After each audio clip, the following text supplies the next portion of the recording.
ജയ് ശ്രീമന്നാരായണ. ഞാൻ ഇവിടെ പ്രതിപാദിച്ചിരിക്കുന്ന സംഗ്രഹം നമുക്ക് നൽകിയത് രാമാനുജദാസൻ ശ്രീമാൻ ഗട്ടു വേണുഗോപാലസ്വാമി അവർകൾ. അധ്യായം 13 ക്ഷേത്രജ്ഞ വിഭാഗയോഗ ശ്ലോകം 32.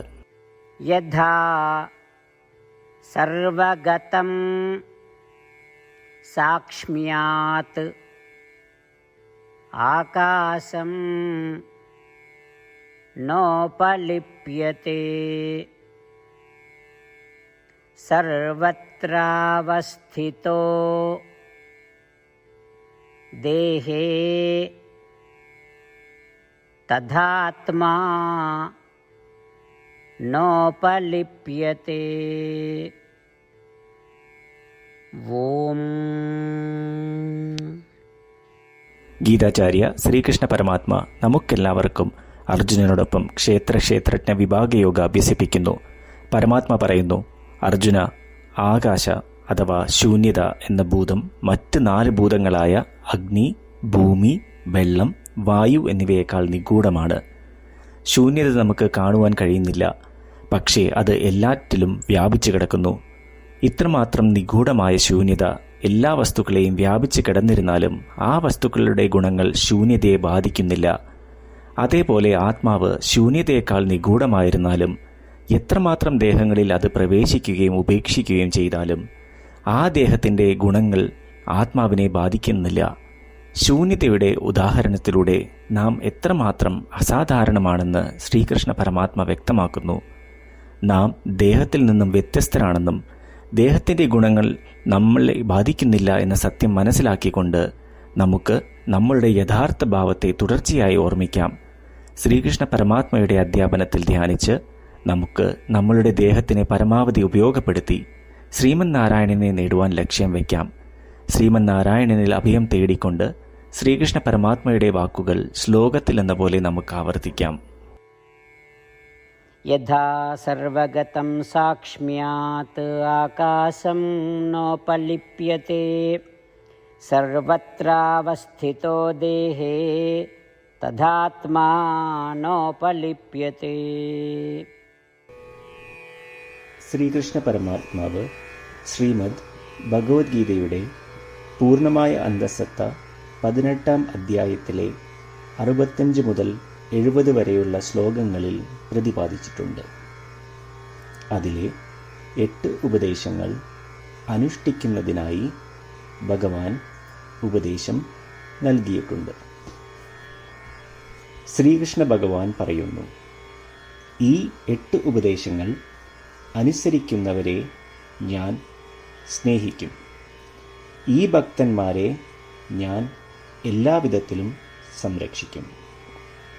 ശ്രീകൃഷ്ണ പരമാത്മാവിൻ്റെ ഗീതോപദേശം ശ്രവിച്ച ശേഷം അർജുനൻ കരിഷ്യേ വചനം തവ, അതായത് കൃഷ്ണ, അങ്ങയുടെ ഉപദേശം പ്രകാരം ഞാൻ പ്രവർത്തിച്ചു കൊള്ളാം എന്ന് പറയുന്നു.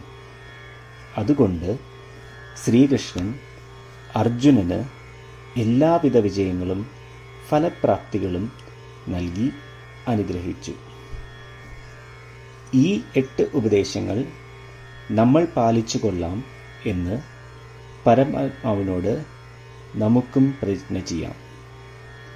ഒരു പൂജയും തപസ്സും യാഗവും പരമാത്മാവിന് കൊടുക്കുന്ന ഈ പ്രതിജ്ഞയേക്കാൾ വലുതല്ല. നമ്മൾ നടപ്പിലാക്കേണ്ട 8 പ്രതിജ്ഞകൾ ഞാൻ പറയാം. ഇവ നിങ്ങളുടെ മനസ്സിലും ഹൃദയത്തിലും എപ്പോഴും ഓർക്കണം. ഇപ്രകാരം ചെയ്യാം എന്ന് നമ്മൾ ശ്രീകൃഷ്ണ ഭഗവാന് വാക്ക് കൊടുക്കുമ്പോൾ ഭഗവാന്റെ മുഖം സന്തോഷത്താൽ പ്രകാശിക്കുന്നത് നമുക്ക് ദൃശ്യവൽക്കരിക്കാം. ജയ് ശ്രീമന്നാരായണ. ഇവയാണ് നമ്മളുടെ 8 പ്രതിജ്ഞകൾ. ഓ ശ്രീമന്നാരായണ, അവിടുന്ന് ഉപദേശിച്ച പ്രകാരം ഞാൻ എപ്പോഴും അങ്ങയെ ഓർക്കുകയും ധ്യാനിക്കുകയും ചെയ്യും. ഓ ശ്രീമന്നാരായണ, അവിടുന്ന് നിർദ്ദേശിച്ച പോലെ ഞാൻ എന്നും അങ്ങയുടെ വിശ്വസ്തനായ അനുയായി ആയിരിക്കും. ഓ ശ്രീമന്നാരായണ, അങ്ങയുടെ സേവനത്തിനും സംതൃപ്തിക്കും വേണ്ടി ഞാൻ എൻ്റെ എല്ലാ പ്രവൃത്തികളും ചെയ്തു കൊള്ളാം. ഓ ശ്രീമന്നാരായണ, അങ്ങ് നിർദ്ദേശിച്ച പോലെ എനിക്ക് ഞാൻ അങ്ങയുടേതാണെന്ന് പൂർണ്ണ വിശ്വാസമുണ്ട്. ഞാൻ എപ്പോഴും എൻ്റെ കൈകൾ രണ്ടും ചേർത്ത് അങ്ങയെ നമസ്കരിക്കുകയും ആരാധിക്കുകയും ചെയ്തു കൊള്ളാം. ഓ ശ്രീമന്നാരായണ, മാം ഏകം ശരണം വ്രജ എന്ന് അങ്ങേക്ക് മാത്രം എന്നെ സമർപ്പിക്കുവാൻ പറഞ്ഞത് ഞാൻ ഓർക്കുന്നു.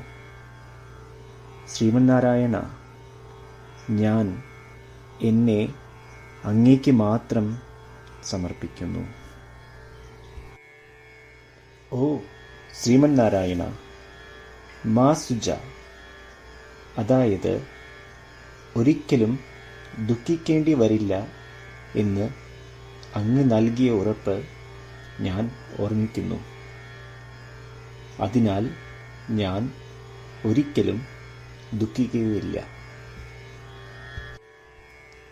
ഓ ശ്രീമന്നാരായണ, അങ്ങ് ഞങ്ങളുടെ രക്ഷയ്ക്കായി ശ്രീമദ് ഭഗവത്ഗീതയിലെ ഉപദേശങ്ങൾ നൽകി ഞങ്ങളെ അനുഗ്രഹിച്ചു. ദിവസവും ഒരു ശ്ലോകമെങ്കിലും വായിക്കുകയോ ശ്രവിക്കുകയോ ചെയ്തു കൊള്ളാം എന്ന് ഞാൻ പ്രതിജ്ഞ ചെയ്യുന്നു. ഓ ശ്രീമന്നാരായണ, അങ്ങ് ഭഗവത്ഗീത എല്ലാ മാനവരാശിക്കും വേണ്ടി ഉപദേശിച്ചതാണ്. ഗീതയിലെ അങ്ങയുടെ ദൈവികമായ ഉപദേശങ്ങൾ ഞാൻ ഗീതയെക്കുറിച്ച് അറിയാത്ത ഭക്തന്മാർക്ക് എത്തിക്കുവാൻ ശ്രമിച്ചുകൊള്ളാം. ഓ ശ്രീമന്നാരായണ, ഞാൻ അങ്ങ് പറയുന്നത് പോലെ ചെയ്യുകയും അവിടുന്ന് ആഗ്രഹിക്കുന്നത് പോലെ പെരുമാറുകയും ചെയ്തു കൊള്ളാം. ഞാൻ അങ്ങേക്ക് വേണ്ടി മാത്രം പ്രവർത്തിക്കും. ശ്രീമന്നാരായണനോട് ഓരോ ദിവസവും നൽകുന്ന ഈ വാക്ക് അദ്ദേഹം പറയുന്നത് പോലെ ഒരു വലിയ പൂജ തന്നെയാണ്. അചഞ്ചലമായ ഭക്തിയോടും വിശ്വാസത്തോടും കൂടി നമ്മുടെ പ്രതിജ്ഞ അദ്ദേഹത്തിന് സമർപ്പിക്കാം. ശ്രീമന്നാരായണ, കരിഷ്യേ വചനം തവ. ശ്രീമന്നാരായണ, ഞാൻ അങ്ങയുടെ ഉപദേശപ്രകാരം പ്രവർത്തിച്ചുകൊള്ളാം. യഥാ സർവഗതം സാക്ഷ്മ്യാത് ആകാശം നോപലിപ്യത്തെ സർവത്രാവസ്ഥിതോ ദേഹേ തഥാത്മാ നോപലിപ്യത്തെ. ഓം യഥാ സർവഗതം സാക്ഷ്മ്യാത് ആകാശം നോപലിപ്യത്തെ സർവത്രാവസ്ഥിതോ ദേഹേ തഥാത്മാ നോപലിപ്യത്തെ. ശ്രീമന്നാരായണ, എല്ലാ ഭക്തരോടും ഒരു പ്രത്യേക അഭ്യർത്ഥന. നമ്മളുടെ ജീവിതത്തിൽ നമുക്ക് എല്ലാ കാര്യങ്ങൾക്കും ഉടനടി ഫലപ്രദവുമായ പരിണിതഫലം വേണം. ഇത് നേടുന്നതിനായി നമുക്ക് ഒരു നിമിഷം ദിനവും നാരായണാസ്ത്രം പാരായണം ചെയ്യാം. നാരായണാസ്ത്രം ലഭിക്കുന്നതിനായി നാരായണാസ്ത്രം വെബ്സൈറ്റ് www.narayanaastram.org എന്ന സൈറ്റിൽ നിങ്ങളുടെ പേരും ഇമെയിൽ മേൽവിലാസവും രജിസ്റ്റർ ചെയ്യുക. ഇപ്രകാരം ചെയ്യുന്നവർക്ക് ഒരു നാരായണാസ്ത്രം PDF ഇമെയിലിൽ അയച്ചു തരുന്നതാണ്. ഈ PDF-ൽ ഒരു രാമായണ ശ്ലോകം, ഒരു ഗീതാശ്ലോകം, ഒരു വിഷ്ണുനാമം എന്നിങ്ങനെ അടങ്ങിയിരിക്കുന്നു. ഇവ മൂന്നും ചേർന്ന് നാരായണാസ്ത്രം എന്ന പേരിൽ അറിയപ്പെടുന്നു. ഏവർക്കും വിവിധ ശ്ലോകങ്ങളാവും അയച്ചു തരിക. 24,000 ഭക്തരോടൊപ്പം ഏവരും തൻ്റെ നാരായണാസ്ത്രം ദിനവും വായിക്കുകയോ ശ്രവിക്കുകയോ ചെയ്യുമ്പോൾ ഒരു സമ്പൂർണ്ണ രാമായണ പാരായണം, 33 ശ്രീമദ് ഭഗവത്ഗീത പാരായണവും 24 ശ്രീ വിഷ്ണു സഹസ്രനാമ സ്തോത്ര പാരായണവും പൂർത്തീകരിക്കപ്പെടും. ഇത് ദിനവും ചെയ്യുന്നതിലൂടെ അത്യന്തം ശ്രദ്ധേയവും അസാധാരണവുമായ ഒരു ഫലമാണ് കൈവരിക്കാവുന്നത്. ഇതുകൊണ്ട് താങ്കളും താങ്കളുടെ കുടുംബാംഗങ്ങളും ഉടൻ തന്നെ പോയി തങ്ങളുടെ നാരായണാസ്ത്രം കൈപ്പറ്റേണ്ടതാണ്. ജയ് ശ്രീമന്നാരായണ.